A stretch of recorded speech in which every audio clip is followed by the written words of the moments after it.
agency.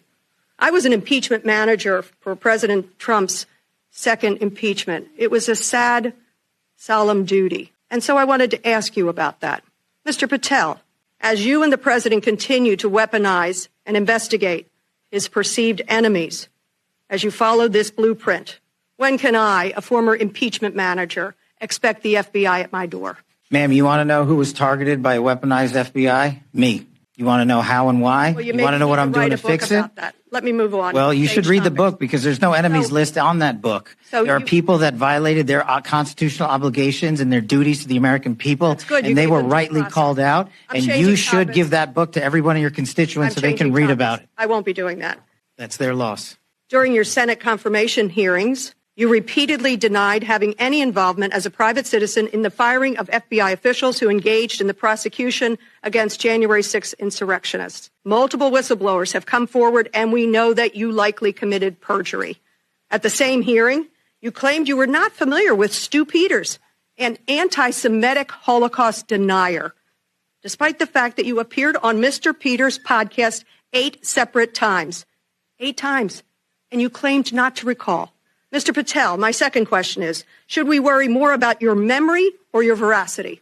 We should worry more about your lack of candor. You're accusing me of committing perjury. Tell the American people how I broke the law and committed a felony. Have the audacity to actually put the facts forward instead of lying for political banter so you can have a 20-second donation hit. The answer is both.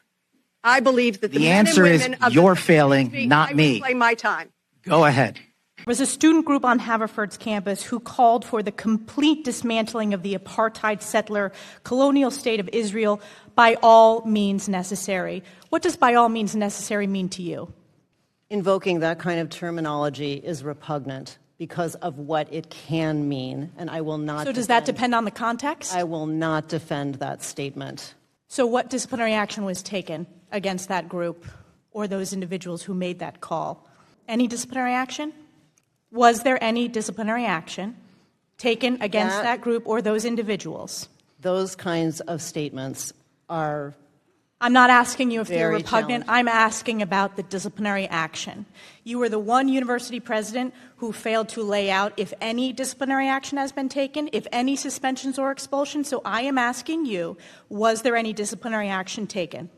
Disciplinary action can include expulsion and... I'm not asking what it can include. I'm asking, was it taken?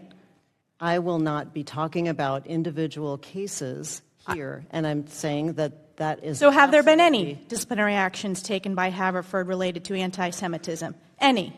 Disciplinary actions are absolutely in our work. Have they been taken? Against anti-Semitism.